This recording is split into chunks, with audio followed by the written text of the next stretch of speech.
आजचा आपला 16वा दिवस.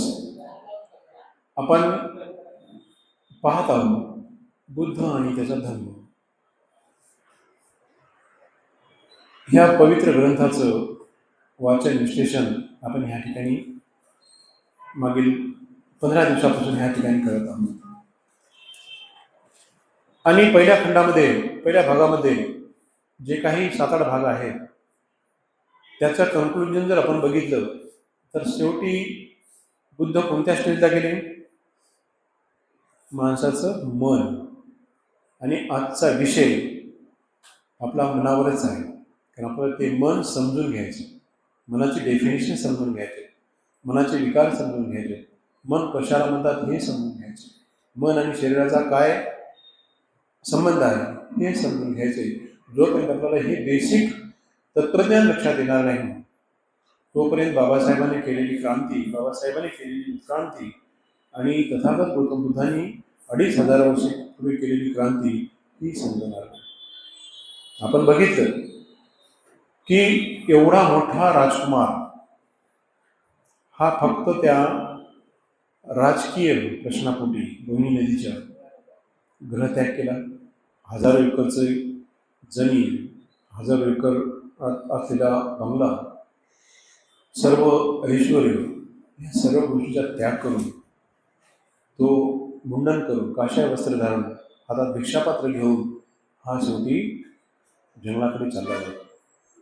मगध देशामध्ये गेल्याच्या नंतर राजा बिंबिसार एक मित्र या नात्याने त्यांना समजून सांगतो की तुम्ही हे करू नका, तुम्ही राजन आहात आणि उपभोग राहून सुद्धा तुम्ही या गोष्टी करू शकता.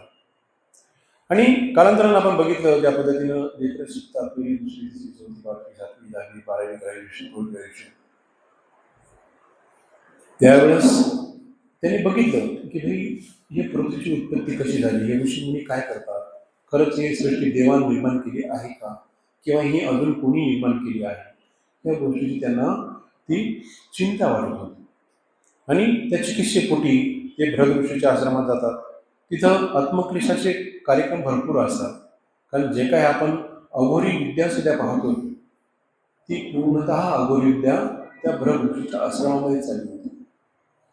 नंतर सिद्धार्थ असा विचार करतात की आपण अनाटॉमिकली, फिजिओलॉजिकली शरीराच्या माणसाचा विचार करूया, कशा पद्धतीने माणसाची शरीराची रचना आहे, किंवा कशा पद्धतीनं शरीर हे माणसाचं कार्य करते आणि कशा पद्धतीनं या गोष्टीचं ज्ञान मिळेल, या गोष्टीसाठी तो त्या भृग ऋषीला धन्यवाद देतो आणि पुढचं आलार कलाम सुद्धा 7 सिद्धी शिकल्यात ते आपण बघितले. परंतु त्या 7 सिद्धी शिकत असताना त्यांच्यामध्ये सिद्धार्थांना जे प्रश्न पाहिजे होते, उत्तर पाहिजे होतं ते सापडलं नाही. त्यांना पाहिजे होते सामाजिक दुःख कसं नाही होईल, नुसतं योग किंवा प्राणायाम आनापानसाठी करून सामाजिक दुःख नष्ट होणार आहे का? नाही होणार. म्हणून त्याच्यासाठी चित्ताची एकाग्रता किंवा हे चिंतन मनन स्मरण करण्यासाठी त्याच्यामध्ये अजून उदक रामपती ते तज्ज्ञ होते. आणि त्यांची जशी आता बघा कुठल्याही एक्झामला द्यायची असतात ती प्री एक्झाम होत असते. मुलगा पहिली तरी आता घालायचा असता त्याच्या अगोदर थोडीशी एक्झाम होते आणि ते क्वालिफाय झाल्याच्या नंतर त्याला ती इंटरव्ह्यू भेटतो असं त्याची फॅशन आहे. परंतु सिद्धार्थ अश्वनी त्यांना अशा कुठल्याही प्रकारची परीक्षा द्यायची गरज ही भासत होती ना. कोणी केली ते लवकर ते अडॅप्ट करायचे, त्या गोष्टी लवकर अडॅप्ट करायच्या आणि ती ध्यानाचं सुद्धा ती 8वी पायरी सुद्धा त्यांनी ती घातली. आता ही परंपरा कोशल देशामध्ये प्रचलित होती, परंतु मगध देशामध्ये याच्याही पेक्षा थोडीशी हाय टेक्नॉलॉजी होती. याच्यात फक्त श्वास घेणे सोडणे होतं, परंतु तिथं श्वास रोखून त्या वेदनाची फिलिंग जाणवणं हे अध्ययन होतं. हे अध्ययन केल्याच्या नंतर समोर परत ते जातात, हे तर परिपूर्ण झालं. परंतु बाकी ज्या काही विचारधारा आहेत त्या ठिकाणी, त्या 62 प्रकारच्या त्या विचारधारा त्या ठिकाणी प्रचलित होत्या.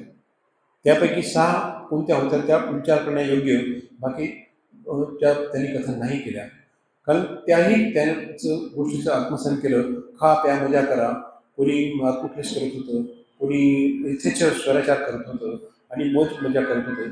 अशा पद्धतीने करत गेल्याच्या नंतर परत त्या काळी सुद्धा ज्या पद्धतीनं हे अध्ययन झाल्याच्या नंतर वेद, उपनिषद, ब्राह्मण्य, मनुस्मृती, रामायण, महाभारत हिच्या पद्धतीनं जे ऋषीमुनीचे काही तत्त्वज्ञान होतं त्या गोष्टीसुद्धा चिंतन म्हणून केलं. आणि हे केल्याच्या नंतर, हे सगळा स्टडी झाल्याच्या नंतर आता फायनल समजा MPSC UPSCची एक्झाम त्यांची सुरू झाली. त्यांनी आता हे सगळं शिकण्यासारखं काही उरलं नव्हतं, परंतु आता लोकांना मला अधिकारवाणीने सांगता यावं.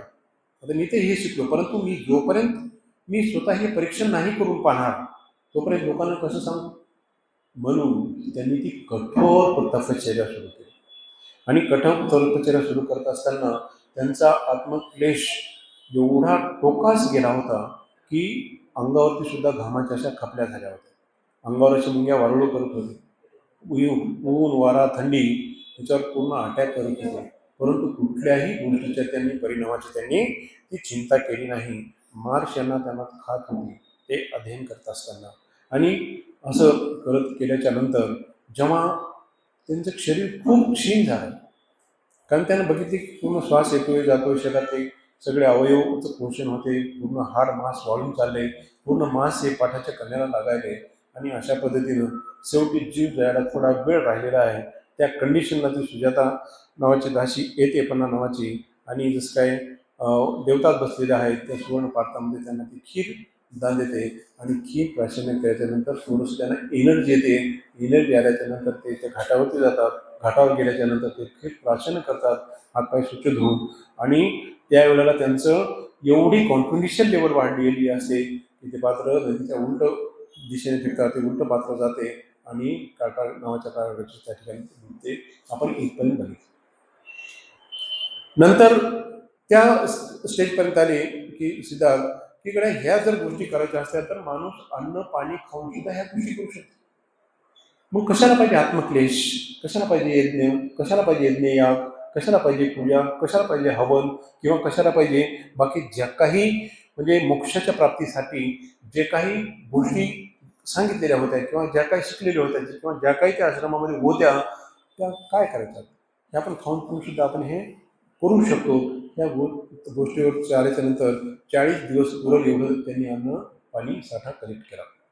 4 आठवडे कंटिन्यू बसलेले.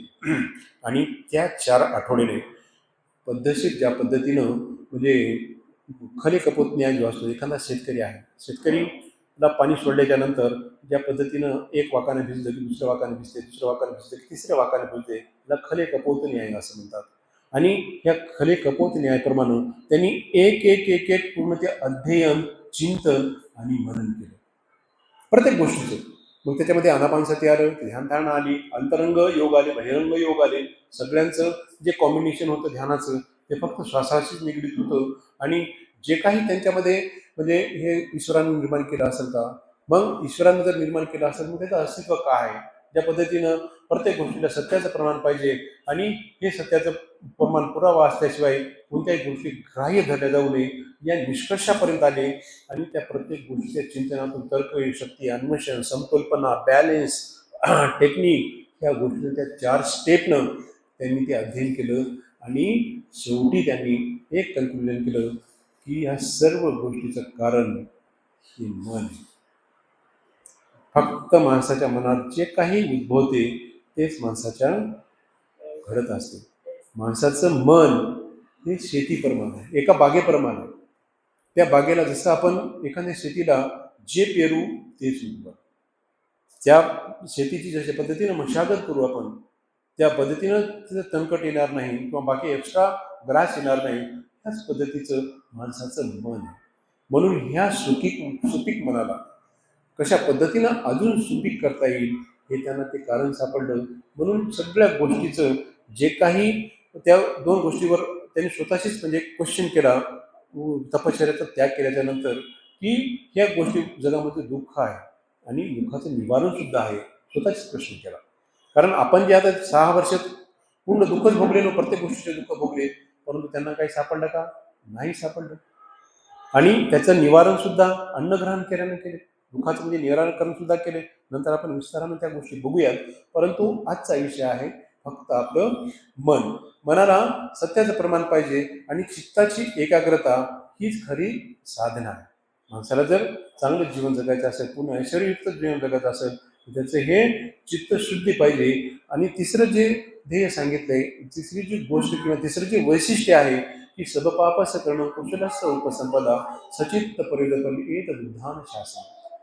म्हणजे कोणत्याही प्रकारच्या पाप कर्मापासून माणसाने हे विरत राहिलं पाहिजे.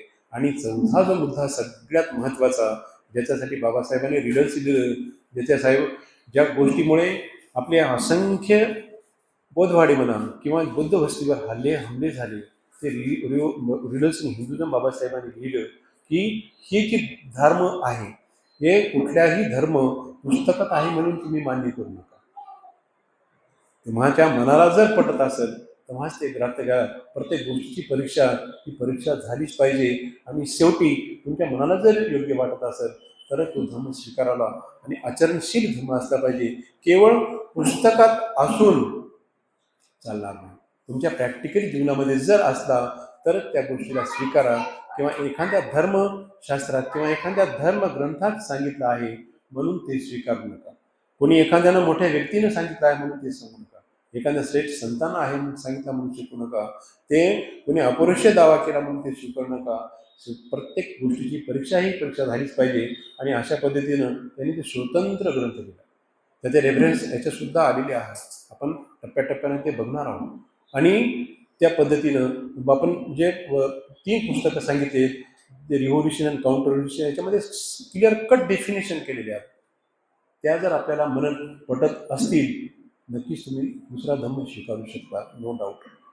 परंतु जोपर्यंत आपल्या छोट्या छोट्या ह्या गोष्टी मनातून निघणार नाही तोपर्यंत आपल्याला ते ज्ञान होणार नाही. ह्या गोष्टीच्या निष्कर्षापर्यंत आल्याच्या नंतर त्यांना ती बोधी प्राप्त झाली. आणि बोधी प्राप्त झाल्याच्या नंतर आता लोक म्हणतील की भाई कसं काय झालं, साक्ष कोण होतं? बोधी प्राप्त झाली तुम्हाला ज्ञान, पण त्याचं म्हणजे कोण आहे? कारण पुराव्याला या सत्याला पुराव्याचा आधार असते. म्हणून तथागताची आपण जी मूर्ती जर तुम्ही याला गेले असाल तर भूमिस्पर्श मुद्रा तथागताची महाबोधी विहारामध्ये मुख्य ग्रहामध्ये आहे. खिलारी साहेबांना माहीत असेल.